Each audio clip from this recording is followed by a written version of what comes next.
दोस्तों, अभी तक हम लोगों ने वैदिक सभ्यता को देखा और वैदिक सभ्यता के समाप्ति के बाद अब जो इतिहास में अब जो आप पढ़ने जा रहे हैं वो टाइम पीरियड ऐसा है कि जब इतिहास में अब आपको एक ट्विस्ट देखने को मिलेगा। अब आपको यहां से जो जो जो बातें जो आप पहले से पढ़ते चले आ रहे हैं, आपने दो सभ्यताएं पढ़ी, अब यहीं पर आपको इतिहास में एक बहुत बड़ा परिवर्तन देखने को मिलेगा। ठीक है, देखिए कैसे। अभी तक हम लोगों ने वैदिक सभ्यता में ये देखा कि ऋग्वेद में क्या हुए, जन हुए। कौन हुए? जन हुए। फिर जब हम उत्तर वैदिक काल में आए तो हमने ये देखा कि जनपद बनने लगे, यानी जो राजा था वो किसका होने लगा, एक भूमि का राजा होने लगा, एक साम्राज्य का राजा होने लगा। अब वही धीरे धीरे बढ़ते बढ़ते कैसे हो गए, महाजनपद बनने लगे। तो ये जो 6 बीसी का जो समय होगा, जो आपका 6 सेंचुरी का जो टाइम पीरियड होगा, ये एक इतिहास में बहुत बड़ा परिवर्तन लेगा, आपको देखने को मिलेगा। इसीलिए इसको बोला जाता है महान हलचल का काल। इसमें बहुत बड़ा परिवर्तन होगा और वो परिवर्तन चाहे राजनीतिक परिवर्तन हो, चाहे आर्थिक परिवर्तन हो, चाहे सामाजिक परिवर्तन हो, चाहे सांस्कृतिक परिवर्तन हो, ये सभी परिवर्तन सभी एस्पेक्ट में आपको परिवर्तन देखने को मिलेगा। कब? 6 सेंचुरी बीसी। तो इसीलिए बोला जाता है कि ये कैसा है, ये परिवर्तन का काल कहलाता है। यहां आपको अब अभी तक आपने जो कुछ पढ़ा है उससे बिल्कुल अलग दुनिया होगी। अब आप देखेंगे कि ये परिवर्तन कैसे होते हैं। ठीक है, तो चलिए अब हम देखते हैं। तो जो अब हम लोग जब 6 सेंचुरी की बात करते हैं तो यहां पर देखते हैं कि क्या क्या परिवर्तन हुए, वो राजनीतिक कैसे हुए, सामाजिक कैसे हुए, आर्थिक कैसे हुए। इन सब परिवर्तनों के बारे में हम लोग क्या करेंगे, बात करेंगे। ठीक है, तो देखिए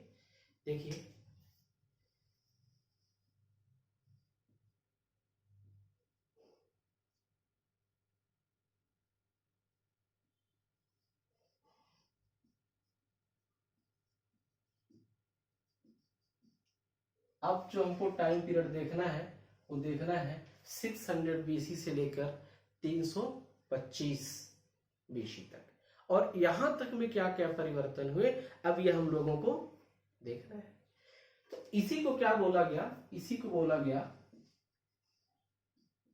परिवर्तन काल, या महान परिवर्तन का काल, या हलचल का काल बोला गया इसमें। अब आप सोचते होंगे कि ऐसा क्या हुआ होगा इसमें। देखिए इसमें क्या क्या हुआ, इस परिवर्तन काल में क्या हुआ। जब हम राजनीतिक परिवर्तन देखते हैं, जब हम राजनीतिक परिवर्तन देखने का प्रयास करते हैं तो इसमें से आपने क्या देखा, आपने ये देखा राजनीतिक में कि आपने जन को देखा, इसके बाद आपने जनपद देखा। अब आप क्या पढ़ेंगे, अब होगा महाजनपद। और ये आपको कितने मिलेंगे, 16 महाजनपदों के, है ना। 16 महाजनपदों को आपको पढ़ना पड़ेगा। और इन 16 महाजनपद जो है इनमें से आपको मगध महाजनपद को स्पेशली पढ़ना पड़ेगा, क्योंकि यहीं से जो एक एम्पायर की, जो एक साम्राज्य की बात होगी वो यहीं से स्टार्ट हो जाएगी। क्लियर है। तो इस तरह से आपने राजनीतिक परिवर्तन, अब यहाँ पर ये महाजनपद कितने होंगे, 16। और इसमें भी आप किसको पढ़ेंगे, मगध को पढ़ेंगे। क्लियर है। तो इस तरह से हम लोग किसको देखेंगे, राजनीतिक व्यवस्था को देखेंगे। ठीक है। जब आर्थिक की बात करेंगे तो आर्थिक में आपको और बड़ा परिवर्तन दिखाई देगा। आर्थिक में और बड़ा परिवर्तन दिखाई देगा। और आर्थिक में हम क्या देखेंगे, एक एक साइड हम देखेंगे व्यापार वाणिज्य, एक साइड देखेंगे व्यापार वाणिज्य, और जो दूसरी साइड देखेंगे वो और महत्वपूर्ण होगा और बिल्कुल ही नया होगा आपके लिए, और वो होगा द्वितीय नगरीकरण। वो होगा द्वितीय नगरीकरण। क्लियर है? आर्थिक में आपको दो परिवर्तन देखने को मिलेंगे, एक वाणिज्य व्यापार में और एक क्या होगा, द्वितीय नगरीकरण होगा। अब देखिए वाणिज्य व्यापार कैसा हुआ होगा, क्या परिवर्तन हुए होंगे वाणिज्य व्यापार में। वाणिज्य व्यापार में आपको जो परिवर्तन अब दिखाई देंगे पहले के कंपैरिजन में, जो अभी तक आप पढ़ते आए हैं, यहां पर क्या होगा, यहां पर मुद्रा का प्रचलन होगा। क्या हो जाएगा, मुद्रा का प्रचलन प्रारंभ हो जाएगा। अभी तक जो व्यापार होता था वो कैसे होता था, बैटर सिस्टम से होता था, है ना, वस्तु विनिमय से होता था। अब यहां पर क्या होगा, मुद्रा का प्रचलन प्रारंभ होगा। देखिए बिल्कुल अलग परिवर्तन, जो चीजें अभी तक चली आ रही थी, अब यहां पर आपको बिल्कुल इतिहास में एक नया ट्विस्ट देखने को मिल रहा है। ऐसी परिवर्तन आपको इतिहास में बीच बीच में देखने को मिलेंगे और यहीं से एक नई कहानी स्टार्ट होती जाएगी। ये आपने देखा मुद्रा का प्रचलन, अभी तक मैंने बोला कि मुद्रा का प्रचलन था, नहीं बोला था। क्लियर है? अब इसमें आगे क्या होगा, अच्छा मुद्रा का प्रचलन मतलब आहत सिक्के चलने लगे थे। इसके बाद यहां पर क्या होगा, राज्य द्वारा व्यापारियों को संरक्षण दिया जाएगा। राज्य द्वारा जो व्यापारी वर्ग होंगे उनको संरक्षण दिया जाएगा और व्यापारियों के द्वारा भी राज्य का सपोर्ट किया जाएगा। ये यहाँ की क्या हुई, व्यापारिक व्यवस्था हुई। यहाँ का क्या हुआ, वाणिज्य और व्यापार। अब यहीं पर जब हम द्वितीय नगरीकरण की बात करते हैं, तो आपको यहाँ पर दो बहुत महत्वपूर्ण चीजें मिलेंगी। जैसे आपने सिंधु घाटी सभ्यता को बोला जाता है प्रथम नगरीकरण, क्योंकि नगरों का विकास हुआ था, नगरीय सभ्यता थी। अब यहाँ पर लेकिन वहां जो हुआ था सब कहाँ हुआ था, सिंधु घाटी सभ्यता में था। ठीक है, अब यहाँ जो द्वितीय नगरीकरण होगा वो कहाँ होगा, वो होगा गंगा नदी घाटी में। कहाँ होगा, गंगा नदी घाटी में। ठीक है, और इसका आधार क्या होगा, इसका आधार होगा कृषि और व्यापार। इसका आधार क्या होगा, कृषि और व्यापार। देखिए कितना बड़ा परिवर्तन दिखाई दे रहा है ना, पहले से परिवर्तन। चलिए अब यहां पर अगर हम सामाजिक परिवर्तन देखते हैं, कैसा परिवर्तन देखते हैं, सामाजिक परिवर्तन या राजनीतिक परिवर्तन की बात, सामाजिक परिवर्तन देखते हैं। सामाजिक परिवर्तन में देखिए यहां पर अभी तक आपको जाति प्रथा विशेष कर नहीं दिखाई दी होगी कहीं, लेकिन अब यहां पर आपको क्या दिखाई देगी, जाति प्रथा। दूसरी बात छुआछूत, यहां पर आपको दास प्रथा मिलेगी। अब यहां पर महिलाओं पर अत्याचार, अब महिलाओं की स्थिति उतनी अच्छी नहीं होगी। ये कैसे परिवर्तन होंगे, ये सब परिवर्तन सामाजिक परिवर्तन हो। ये बातें अभी तक आपको पिछला जो आपने पढ़ा था वहां पर शायद ऐसी स्थिति देखने को आपको नहीं मिली होगी। एग्री कर रहे हैं आप लोग मेरी बात से? अब यहां पर जब हम लोग राजनीतिक परिवर्तन की बात करते हैं, सांस्कृतिक परिवर्तन की बात करते हैं, तो यहां पर सांस्कृतिक परिवर्तन में क्या देखने को मिलेगा आपको, देखिए जब हम लोग सांस्कृतिक परिवर्तन की बात करते हैं तो यहां पर आपको दो महत्वपूर्ण परिवर्तन देखने को मिलेंगे। क्योंकि आप जानते हैं कि जो वैदिक कर्मकांड थे, जो वैदिक परंपराएं चली आ रही थी, अब लोग धीरे धीरे उस चीज का विरोध करना शुरू कर दिए थे।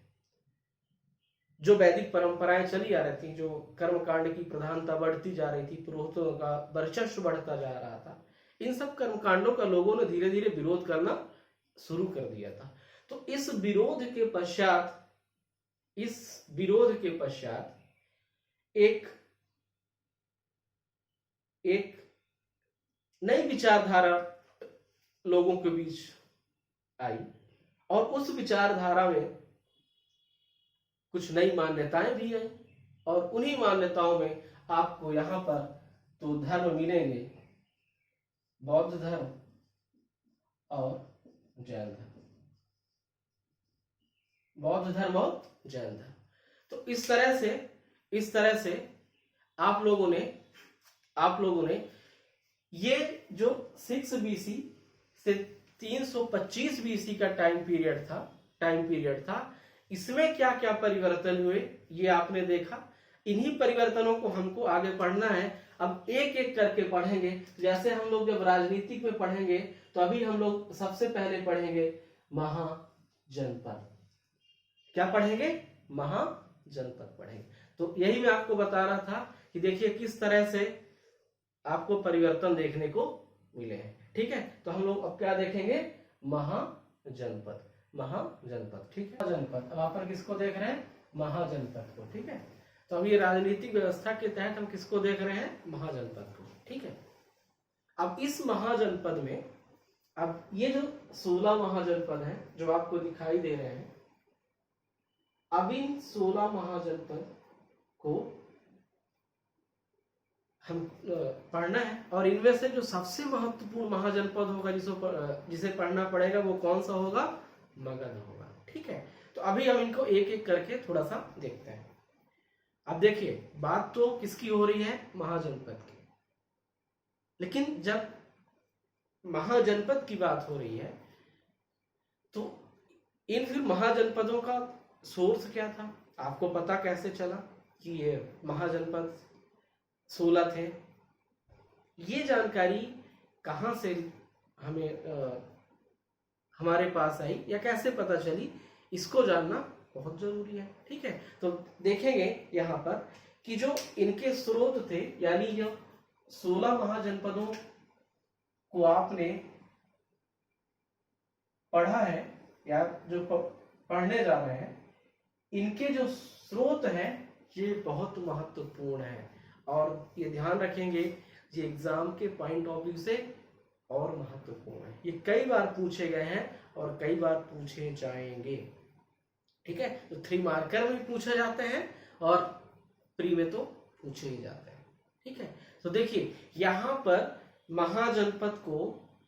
महाजनपद की जो जानकारियां हैं वो उसके 2 सोर्स थे, एक जैन धर्म का और एक बौद्ध धर्म का। 2 ऐसे ग्रंथ हैं जिनके द्वारा ये हमें पता लगता है कि जैन की जो महाजनपद थे वो कितने थे? 16 थे। ठीक है, अब देखिए उनमें से कौन कौन है। तो जो बौद्ध ग्रंथ है उसका नाम है अंगुत्तर निकाय। ध्यान रखेंगे, कैसा है ये? बौद्ध ग्रंथ। ये कई बार पूछा गया है, ध्यान रखेंगे, अंगुत्तर निकाय। इसके द्वारा क्या पता चला? इसके द्वारा 16 महाजनपदों का पता चला। और दूसरा होगा वो होगा भगवती सूत्र। ये कैसा होगा? ये जैन धर्म।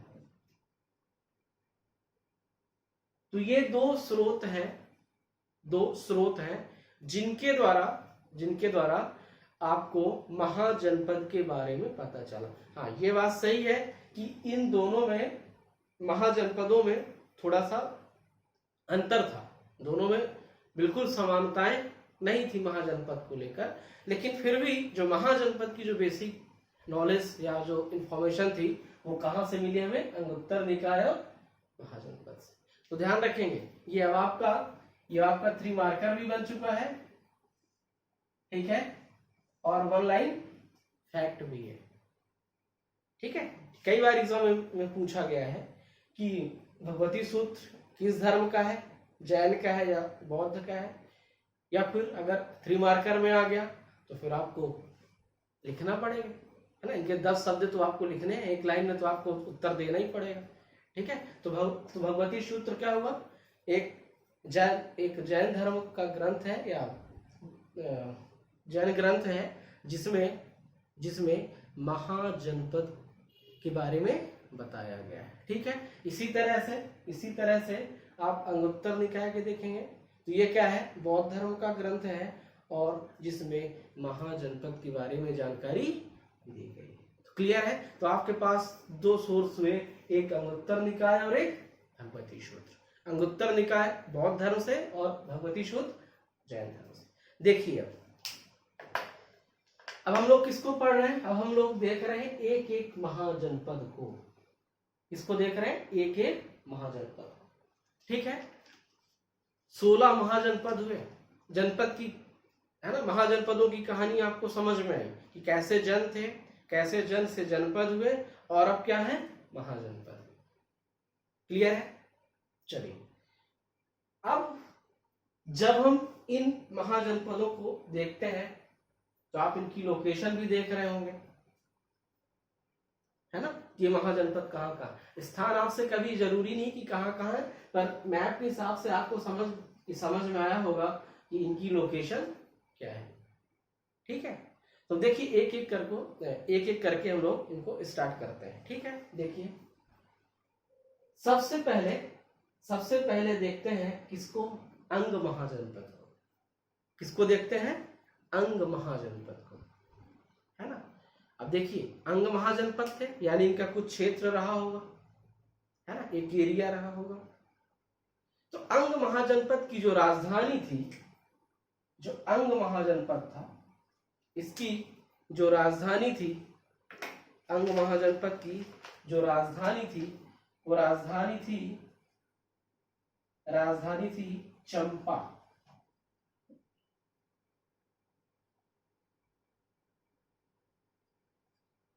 क्या थी भाई? चंपा, ठीक है। चंपा एक नदी थी, है ना। इसका पहले नाम होता था मालिनीकरण, ठीक है, चंपा। और यहां का एक शासक होता था ब्रह्मदत्त। कहां? अंग का एक शासक होता था ब्रह्मदत्त। और अंततः जो अंग होगा वो अंग का विलय हो जाएगा किस पर? मगध पर। एक है ना बिंबिसार आएगा और बिंबिसार अंग को जीतेगा, और बिंबिसार अंग को जीतने के बाद प्रतिनिधि के रूप पर अंग का जो शासन होगा वो किसके अंडर में आ जाएगा? अजातशत्रु को। यानी बिंबिसार का प्रतिनिधि कौन होगा? अजातशत्रु होगा, जो कहां शासन करेगा? अंग पे शासन करेगा। अब यहीं से एक चीज आपको और पता चलेगी, यहां से ये पता चलेगा कि मगध का उत्कर्ष कैसे हो गया, कैसे मगध इतना शक्तिशाली महाजनपदों में सबसे आगे हुआ। ये आपको जब इन सबको थोड़ा थोड़ा इनके बारे में आप देखेंगे तो आपको जानकारी जरूर मिलेगी, ठीक है। देखना ध्यान से आप। तो अंग के बारे में मैंने बताया कि राजधानी क्या थी? चंपा। इसका शासक था ब्रह्मदत्त और बिंबिसार ने, ठीक है, 544 बीसी की बात है, बिंबिसार ने इसको क्या किया? जीता और अपना प्रतिनिधि के रूप में किसको बैठा दिया? अजातशत्रु को। क्लियर है? ये आपका जो है ना ये बिहार का भागलपुर क्षेत्र है ना, यहाँ सब ये इसका क्षेत्र आता था, ठीक है। अब देखिए अब अगला जो आता है वो है मगध। तो मगध को अभी हम नहीं पढ़ेंगे क्योंकि मगध अलग से पढ़ना पड़ेगा, ठीक है। मगध का विस्तार तो बहुत बड़ा है, वो देखेंगे मगध के बारे में। अब इसके बाद देखते हैं हम लोग बज्जी। किसको देखते हैं? बज्जी को, या इसको बज्जी बोला जाता है। यहां पर जो बज्जी का अर्थ होता है यहाँ पर जो बज्जी का अर्थ होता है, तो बज्जी का अर्थ होता है पशुपालक समुदाय। बज्जी का अर्थ क्या हुआ? पशुपालक समुदाय। और बज्जी क्या था? बज्जी एक संघ था।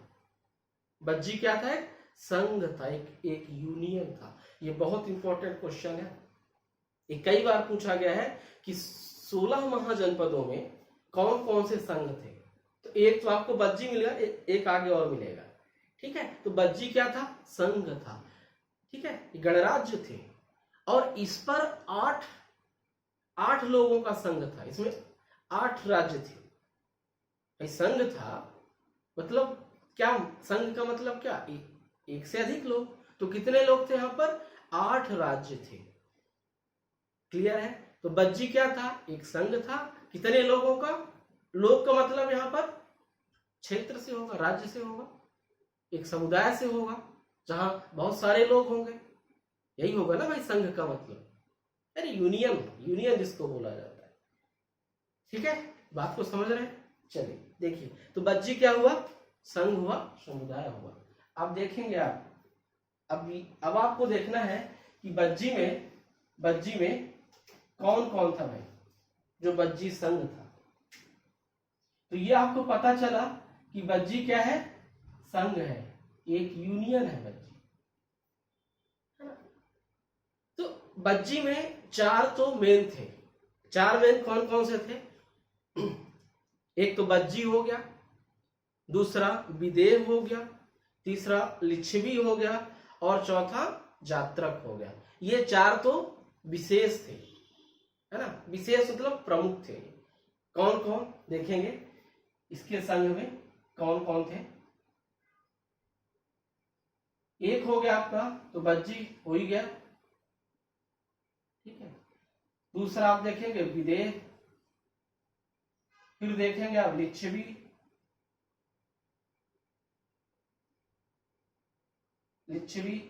फिर आप देखेंगे लिच्छवी के बाद देखेंगे जात्रक। ये विशेष थे। ये कैसे थे? विशेष थे। इसके बाद और कौन होंगे? इसके बाद आप इसी में देखेंगे आप 8 है ना, अभी आपने 4 को देखा। अब 4 कौन होंगे? इसमें होंगे उग्र, भोग, कौरव। क्या क्या होंगे? उग्र, भोग, कौरव और इक्ष्वाकु।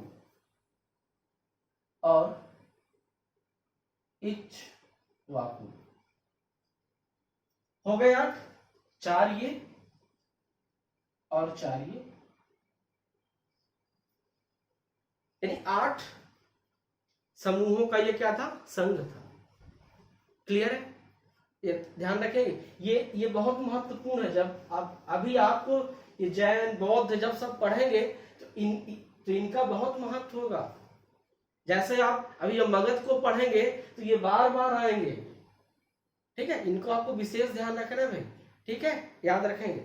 चलिए अब इसके बाद हम ये देखते हैं कि यहां पर ये साक्ष्य मिला कि जो भगवान बुद्ध थे, वो लिच्छवी शासक, ये लिच्छवी लोग हैं, इन्हीं के निमंत्रण पर कहाँ गए थे? इनके घर गए थे, है ना। ये कहानी आपको सब आगे पढ़ने को मिलेगी, वो वहां पर बताऊंगा। अभी आपको इतना ध्यान रखना है, ठीक है। और ये जो सब कहानी है कि वहां गए थे, क्या हुआ, ये सब कहानी मिलती है एक बौद्ध ग्रंथ है महावस्तु। ये वहां से जानकारियां हमें मिलती है, ठीक है। चलिए अब हम किसको देखेंगे? अब हम देखते हैं काशी को। किसको? काशी महाजनपद को देखते हैं। काशी महाजनपद है ना। काशी महाजनपद जिसकी क्या राजधानी थी? वाराणसी। काशी महाजनपद की राजधानी क्या थी? वाराणसी, ठीक है। वाराणसी मतलब आज का बनारस को बोला जाता है। अब देखेंगे यहाँ पर जो काशी महाजनपद था, वो मगध के उत्कर्ष के पूर्व एक बहुत शक्तिशाली महाजनपद। काशी महाजनपद मगध के उत्कर्ष के पूर्व एक बहुत बड़ा महाजनपद था और बहुत शक्तिशाली महाजनपद था। कौन? काशी। देखिए इस है ना, और इसको काशी को जो कौशल शासक होंगे वो क्या करेंगे, इसको हड़प लेंगे। किसको? काशी को। काशी को जो कौशल शासक होंगे वो क्या करेंगे, इसको हड़प लेंगे। लेकिन उसके बाद ये जो काशी है वो कहां मिल जाएगा? मगध में। कौन मिला लेगा? अजातशत्रु। अजातशत्रु कौन होगा भाई? जब आप मगध के उत्कर्ष को पढ़ेंगे तो ये सब वहां के क्या होंगे? शासक होंगे। ठीक है, अजातशत्रु किसको मिला लेगा? काशी को। किस पर? मगध पर। ठीक है, और एक चीज और बोली जाती है कि यहीं पर जो आप जैन धर्म के तीर्थंकर हैं, ठीक है, पार्श्वनाथ, उनके जो पिता थे अश्वसेन, वो ये बोला जाता है कि वो कहाँ के राजा थे? काशी के ही राजा थे। कहाँ के राजा थे? काशी के राजा थे। ठीक है, तो ये जानकारी आपके पास किसकी हुई? काशी की हुई। ठीक है, चलिए अगला देखते हैं वत्स। अगला क्या देखते हैं? वत्स। ठीक है, देखिए वत्स की राजधानी कौशाम्बी। क्या है? कौशाम्बी यानी इलाहाबाद। वत्स की राजधानी क्या है? कौशाम्बी। एक चीज और आपके बुकों में मिलेगी, जो कुरु महाजनपद है, ये कुरु महाजनपद, इसकी भी राजधानी तो कुरुक्षेत्र है। ठीक है, लेकिन बाद में कुरुक्षेत्र के बाद कुछ समय के लिए इसकी राजधानी कौशाम्बी बनाई गई थी। ये बात आपको बुकों में इतिहासकारों के द्वारा मिलेगी। ठीक है, लेकिन अभी जो बात है, अभी मैं बात कर रहा हूं किसकी? वत्स की। तो वत्स की राजधानी क्या है? कौशाम्बी यानी इलाहाबाद की। ठीक है, अब देखिए यहां पर, अब जो इसकी राजधानी कौशाम्बी थी, यहां एक राजा था पौरव वंश का, उसका नाम था उदयन। जो अगला शासक होगा उदयन, वो उदयन नहीं है, ये दूसरा उदयन है। ठीक है, तो यहाँ के राजा का क्या नाम था? उदयन। और उदयन ने जो अवंती का शासक था चंडप्रदोत, जो अवंती का शासक था चंडप्रदोत, उसकी एक लड़की थी जिसका नाम था बाशवदत्ता। इसका क्या नाम था? बाशवदत्ता। उससे शादी की, यानी प्रेम विवाह किया, और उसी का वर्णन, उसी के ऊपर क्या बहुत सारी, एक आपने पढ़ा होगा है ना, स्वप्न बाशवदत्ता। ठीक है, ये बहुत विख्यात हुई, बड़ी प्रसिद्ध थी। ठीक है, तो यहाँ पर इनका उल्लेख मिलता है। तो ध्यान रखेंगे कि जो उदयन था वह अवंती के शासक चंडप्रदोत की पुत्री बाशवदत्ता से विवाह किया। ठीक है, ध्यान रखेंगे। इसके बाद आता है कोशल। कौन सा महाजनपद आता है? कोशल। कोशल महाजनपद को ऐसा बोला जाता है, कोशल महाजनपद को ऐसा बोला जाता है कि कोशल महाजनपद की दो राजधानियां थी। कोशल महाजनपद की दो राजधानियां थी। कोशल की, किसकी भाई? कोशल महाजनपद की दो राजधानियां थी, और एक थी उत्तरी कोशल, देखेंगे उत्तरी और दक्षिणी। ऐसा क्यों हुआ भाई? ये इनका ज्योग्राफिकल डिवीजन क्यों हुआ? ऐसा बोला जाता है कि यहां पर जो सरयू नदी है इसको दो भागों में काटती है। किसको? इस क्षेत्र को दो भागों में काट दी। तो एक हो गया उत्तरी और दूसरा हो गया दक्षिणी। और जो उत्तरी कोशल होगा, तो उत्तरी कोशल की राजधानी क्या होगी? श्रावस्ती। क्या होगी? श्रावस्ती। ध्यान रखना भाई, बहुत इंपॉर्टेंट है ये आपका यहीं से 3 मार्कर भी बन रहा है, श्रावस्ती।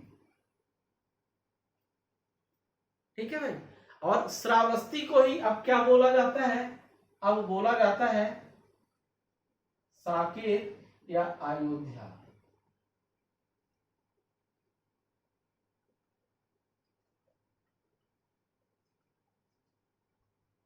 साकेत या अयोध्या, राम जन्मभूमि है ना, रामायण के समय कहानी हो गई। क्लियर है? तो ये क्या श्रावस्ती थी। आप जानते हैं यहाँ पर जब जैन धर्म बौद्ध धर्म पढ़ेंगे तो आपको यहाँ पर ये बहुत नाम आएगा ना, सर्वाधिक उपदेश यहाँ पर दिए गए, ये सब बहुत काम की चीजें हैं। और ये तो 3 मार्कर में आ भी चुके हैं श्रावस्ती। ठीक है, ये ध्यान रखेंगे। श्रावस्ती कहाँ, किसकी राजधानी हुई, उत्तरी कौशल की। अब जब हम दक्षिणी कौशल की बात करते हैं तो जो दक्षिणी कौशल की राजधानी होगी वो होगी कुशावती। ये क्या होगी भाई, कुशावती। और इसी कुशावती को बोला जाता है कुशीनगर। अब तो आप कुशीनगर तो आप लोग जानते होंगे भाई, कुशीनगर। यही दक्षिणी जो कौशल था उसकी राजधानी हुई कुशावती, उसको बोला गया कुशीनगर। क्लियर है? ठीक है। और क्या आप जानते हैं कि यहीं का जो शासक होगा, एक बहुत बड़ा शासक होगा जिसका नाम होगा प्रसेनजीत। कहाँ का शासक होगा, कौशल का शासक होगा जिसका नाम होगा प्रसेनजीत। इसको बहुत पढ़ेंगे आप आगे, ये सब आपको नाम मिलेंगे। बहुत बहुत इंपॉर्टेंट चीज है और यहीं से आपको बेस डेवलप करना पड़ेगा, एक स्ट्रॉन्ग प्लेटफॉर्म आपको यहीं से बनाना पड़ेगा। ये सब नाम आपको परेशान करेंगे आगे, इसीलिए एक एक करके बता रहा हूं, नहीं तो फिर आप ये राजा कहां से आया, ये शासक कहां से आया, आप इसी पे कंफ्यूज हो जाओगे। ठीक है, कौन आया, प्रसेनजीत। कहां का शासक था ये, कौशल का शासक। क्लियर है? और फाइनली ये भी कहां मिल गया, मगध में, है ना। विलय कहां हो गया, मगध में। अब आप खुद ही लास्ट में अपने आप ये बोल देंगे कि हाँ मगध एक जरूर साम्राज्य बना होगा। ठीक है, आ रही बात समझ में? चलिए अब इसके बाद देखते हैं मल्ल को। किसको देखते हैं, मल्ल को। देखिए मल्ल को, मल्ल की कहानी क्या है। मल्ल की कहानी को देखिए भाई। मल्ल भी 2 भागों में बटा था, एक था पावा और दूसरा कुशीनारा, या इसको ही बोला गया फिर कुशीनगर। इसकी भी 2 राजधानियां थी। ठीक है, और ये भी बोला जाता है, आप जानते हैं कि जो बुद्ध का जो निर्माण हुआ है, वो कहां हुआ है, कुशीनगर में ही हुआ है। जब बौद्ध धर्म पढ़ेंगे तो ये आपको पढ़ने के लिए मिलेगा। ठीक है, तो यहां पर बुद्ध का क्या हुआ, निर्माण। तो याद रखेंगे कि मल्ल की 2 राजधानियां हुई। ठीक है, आप जानते हैं कि आपको बुकों में ये भी मिलेगा कि जो बुद्ध का अंतिम संस्कार हुआ था वो किसने किया था, मल्लों ने किया था। किसने किया था, मल्लों ने किया था। ठीक है, ये ध्यान रखेंगे आप सब। ठीक है, तो मल्ल की 2 राजधानियां पावा और कुशीनगर। क्लियर है? चलिए आगे चलते हैं। अब देखते हैं हम लोग किसको, कुरु को देखिए। कुरु क्या है भाई, कुरु आप जानते हैं किसकी राजधानी क्या होगी, इंद्रप्रस्थ। इसकी राजधानी क्या होगी, इंद्रप्रस्थ। ठीक है, ये दिल्ली हरियाणा ये वाला क्षेत्र होगा। ये आप जानते हैं ये सब नेपाल से लगे होंगे। ठीक है, अब यहां पर क्या होगा, कुरु में ऐसा कोई विशेष इसका उल्लेख तो नहीं मिलता है, बस इसकी राजधानी क्या थी, इंद्रप्रस्थ थी। ये आपको याद रखना है। ठीक है, अब हम लोग चलते हैं कहां पर, पांचाल की ओर। कहां पर, पांचाल की ओर। देखिए भाई पांचाल को, जब हम लोग पांचाल को देखते हैं तो ऐसा प्रतीत होता है कि पांचाल भी दो भागों में बटा था, एक उत्तरी पांचाल और एक दक्षिणी पांचाल। जब हम पांचाल को देखते हैं तो पांचाल भी दो भागों में बटा था, उत्तरी और दक्षिणी। और ये बोला गया कि पांचाल को गंगा नदी ने दो भागों में डिवाइड कर दिया। पांचाल को किसने डिवाइड किया, गंगा नदी ने दो भागों में डिवाइड कर दिया। ठीक है भाई, डिवाइड कर दिया तो दो भाग हो गए, तो भौगोलिक विभाजन हो गए। अब यहीं पर आपको यह देखना है कि जो इसकी जो उत्तरी राजधानी हुई, इसकी किसकी, पांचाल की जो उत्तरी राजधानी हुई वो हुई अहिच्छत। ध्यान रखेंगे,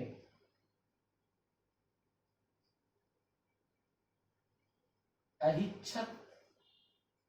और जो दक्षिणी राजधानी हुई ये हुई काम्पिल्य। क्या हुई, काम्पिल्य या काम्पल इसको बोलते हैं। ये ध्यान रखेंगे भाई। पांचाल के दो भाग हुए, उत्तरी और दक्षिणी। उत्तरी की राजधानी हुई अहिच्छत और दक्षिणी की हुई काम्पल। इसी क्षेत्र में, यहीं पर तो आता है क्या, कानकुब्ज, जो आगे चल के क्या बनेगा, कन्नौज। क्या बनेगा, कन्नौज बनेगा। कानकुब्ज यहीं पर आता है। ठीक है, चलिए। और एक चीज और, यही ये जो आपका काम्पिल्य है, ये द्रौपदी भी यहीं की थी। द्रौपदी यहीं की थी, इसीलिए तो द्रौपदी को क्या बोला गया, पांचाली बोला जाता था। तो है ना, द्रौपदी कहाँ की थी, द्रौपदी यहीं की थी। ठीक है, चलिए।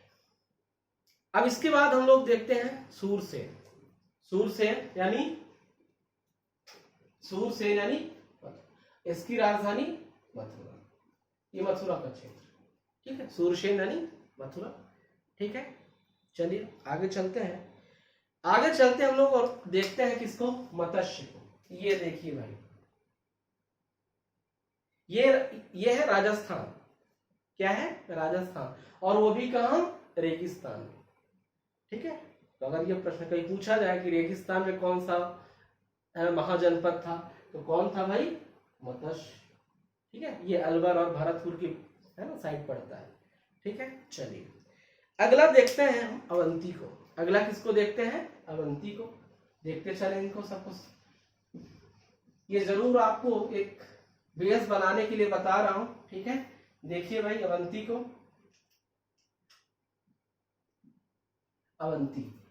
अवंती में भी उत्तरी और दक्षिणी थे। इसको ऐसा बोला जाता है कि विंध्याचल पर्वत दो भागों में डिवाइड किया है। देखिए इसको, उत्तरी क्या हो सकता है आपके हिसाब से, उत्तरी इसकी राजधानी हो सकती है उज्जैनी। क्या हो सकती है, उज्जैनी। और दक्षिणी में क्या होगा, दक्षिणी में होगा महिष्मती। दक्षिणी में क्या होगा, महिष्मती, है ना, या इसी को क्या बोला गया, महेश्वर। क्लियर है, ये हो गया उज्जैन, ये हो गया आपका महेश्वर। यानी ये खरगोन डिस्ट्रिक्ट और ये तो उज्जैन डिस्ट्रिक्ट। ये कहां की बात हो गई, एमपी। ठीक है, याद रखेंगे। इसके बाद जो अगला महाजनपद है, ये है आपका यहीं पर क्या था, चेदी।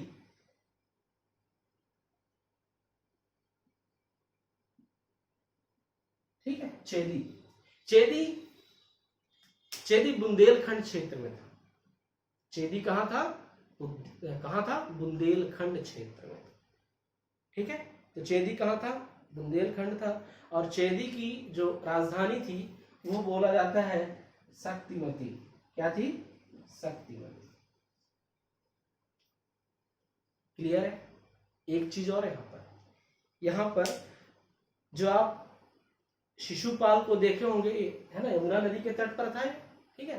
जो आप शिशुपाल महाभारत में देखे होंगे, है ना, तो शिशुपाल यही के, ठीक है। चलिए अब इसके बाद किसको देखते हैं हम लोग? देखते हैं अस्मक को। किसको? अस्मक को। यहां आपको दिखा होगा कि ये विंध्याचल पर्वत के नीचे कोई महाजनपद नहीं है, सिर्फ और सिर्फ एक ही महाजनपद है, और वो है अस्मक। यानी दक्षिण में एक ही महाजनपद है, और वो कौन है? अस्मक, ठीक है। यानी एकमात्र महाजनपद जो दक्षिण में स्थित है,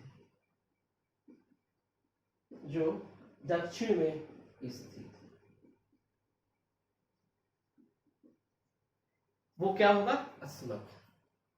अभी शायद आंध्र प्रदेश में है ना, ठीक है, याद रखेंगे इसको। अब इसके बाद दो आते हैं, वो है गांधार और कंबोज, ठीक है। तो जो गांधार है, तो गांधार की जो राजधानी थी आप जानते हैं क्या थी? तक्षशिला। गांधार की राजधानी क्या थी? तक्षशिला। और तक्षशिला एक शिक्षा एवं व्यापारिक केंद्र था। तक्षशिला क्या था? एक शिक्षा और व्यापारिक केंद्र था। आप जानते हैं कौटिल्य की शिक्षा यहीं दी गई, कौटिल्य, ठीक है। और ये भी बोला जाता है कि सबसे पुराना शिक्षा का केंद्र था, ठीक है। तो याद रखेंगे कि गांधार की जो राजधानी है वो क्या थी? तक्षशिला थी, ठीक है। अब देखिए यहाँ पर एक आगे आप पढ़ेंगे, जब अवंती को पढ़ेंगे तो आपको एक और कहानी यहाँ पर पढ़ने को मिलेगी कि यहाँ पर इसका एक शासक था यहीं पर, जिसका नाम था पुष्कर सारी। क्या नाम था? पुष्कर सारी। ये अवंती के राजा चंड प्रदोत्त को पराजित करेगा। क्या करेगा? अवंती के राजा चंड प्रदोत्त को क्या करेगा? ये पराजित करेगा। और ये एक अपना दूत भी कहां भेजेगा? बिंबिसार के पास भेजेगा। कहां भेजेगा? बिंबिसार के पास भेजेगा। कौन? पुष्कर सारी। याद रखेंगे, याद रखिएगा। चलिए अब इसके बाद एक जो आता है वो है कंबोज, ठीक है। बस आपको यही सब क्या करना है? याद रखना है। इस तरह से आपके 16 महाजनपद क्या हुए? समाप्त हुए, है ना। 16 महाजनपद आपके, ठीक है, क्या हुए? समाप्त हुए, ठीक है, याद रखें। अच्छा, इसकी राजधानी क्या थी? हाटक। क्या थी? हाटक, ठीक है। किसकी? कंबोज की। तो याद रखेंगे ये दो जो महाजनपद हैं, कंबोज और गांधार, ये दो महाजनपद जो है कंबोज और गांधार, ये कहाँ है भाई? पाकिस्तान में। ये दो कहाँ? पाकिस्तान में। बाकी और सब कहाँ है? आपके भारतीय क्षेत्र में, ठीक है। तो इस तरह से ये आपने इन महाजनपदों की लोकेशन देखी और इन महाजनपदों के बारे में थोड़ी सी आपको इंफॉर्मेशन देगी। अगला जो लेक्चर होगा उसमें हम लोग मगध के उत्कर्ष को पढ़ेंगे। तो आज के लिए इतना ही। Thank you.